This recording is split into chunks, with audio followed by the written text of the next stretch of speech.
Elon Musk is now at the heart of this English revolution because I would argue he is spitting the facts that our gutless politicians refuse to.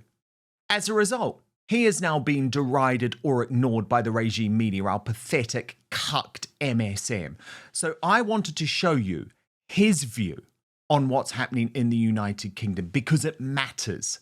This is the world's most powerful man, the world's richest man, who over the weekend, after seeing the court case result overturning the Epping Bell Hotel decision, posted on his platform X, people of the great nations of Britain and Ireland, rally now to save your beautiful countries. It's now or never. Fight, fight, fight. Soon it will be too late. And then after watching Bridget Phillipson say this on Sly News, watch. Your lawyers, under your guidance, have said in terms that the rights of asylum seekers are more important than the rights of local people in Epping Forest. Would you at least acknowledge that that is what they will hear? And it's up to you. Ministers can say, we agree with that, or we don't agree with it. You can't simply say, let's balance things. Do you agree with what your lawyers said, or don't you? Yes, of course we do.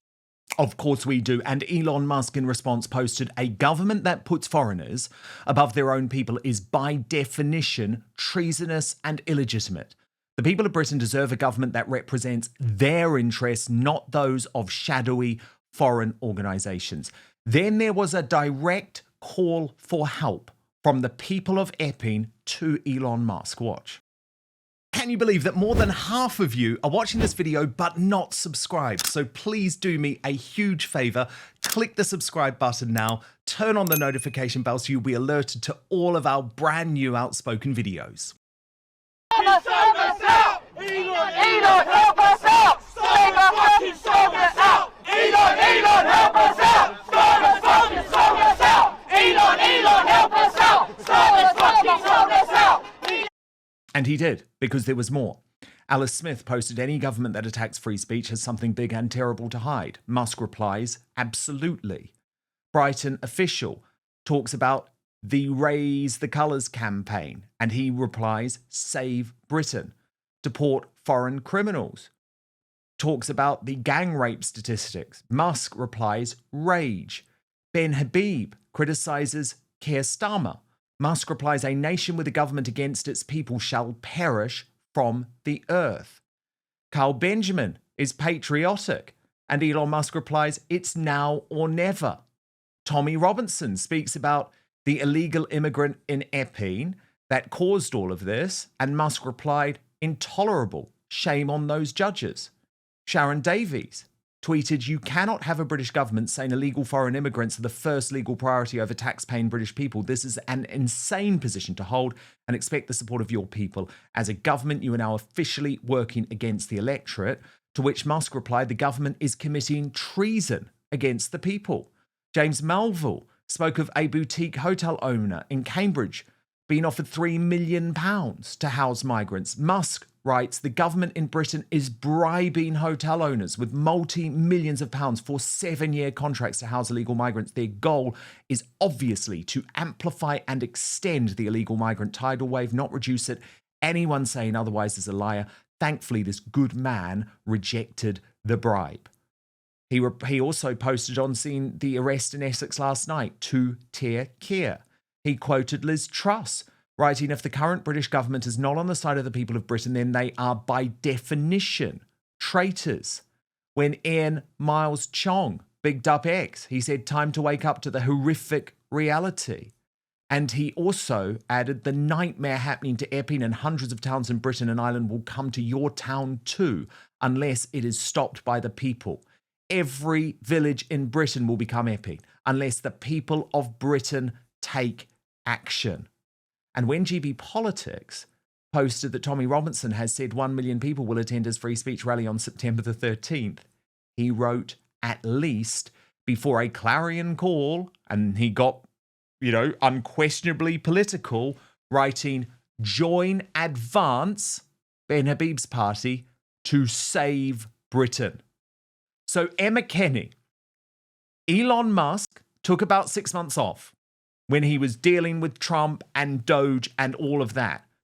But it's almost like his single-minded political focus now is on saving the United Kingdom. I would argue that over the weekend he became Slippery Starmer's worst nightmare, which is why there are now serious discussions suggesting that Starmer might even try and find a way to ban X.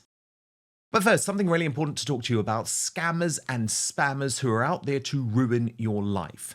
We've all experienced more and more of those spam emails, text messages, and robo phone calls. Not only are they annoying and time-consuming to deal with, but they usually represent a gross invasion of your private information that can actually cause vast financial and reputational damage. Like, how the heck did they get your information in the first place?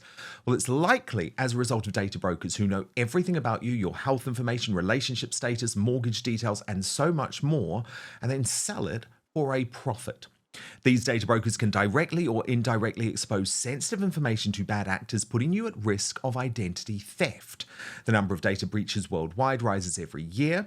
According to the annual data breach report by the Identity Theft Resource Center, it went up by 72% in 2023 compared to the previous year.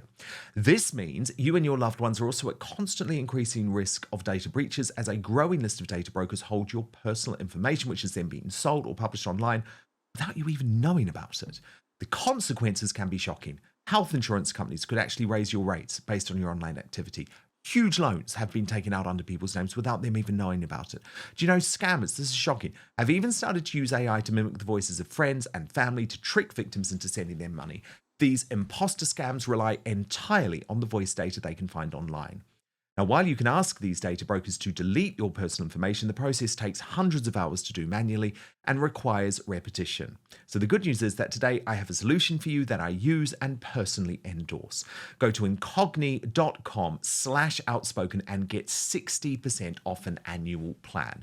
Incogni reaches out to data brokers on your behalf, requests your personal data removal, and handles any objections from their side. And the whole process is automated, ensuring that your data stays off the market by conducting repeated removals and taking down your data if it pops up again. This is what makes the annual subscription really advantageous.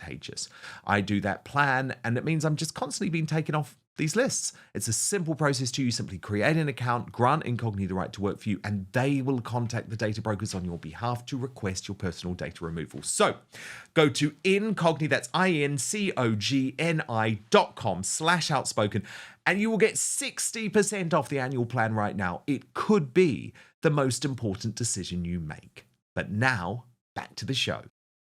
Well, it really would not surprise me if he tried to do something like that. I mean, I don't think we've ever felt in such an authoritarian situation in the UK. With respect, I think that what Musk is doing is coming out and saying democracy is not being upheld in the UK. And that is something that is quite terrifying. And the problem is, if people don't take action, if people don't resist in a peaceful way, then the consequences of that are the country will change forever. And I think that people are waking up to that reality now. And it's not just the things that are going on with the illegal asylum that's being played as legal. It's to do with the whole host of authoritarian measures that have been taking place in the Labour government. It's about making people feel like they're being treated like children. It's about making the economy feel like it's going to get crashed. It's about making people feel that they're never going to be able to get one up on the ladder in life because any achievement is seen as something negative. All of that culminates in this negativity that drowns out the sense of joy in our world and our lives. And Musk is saying,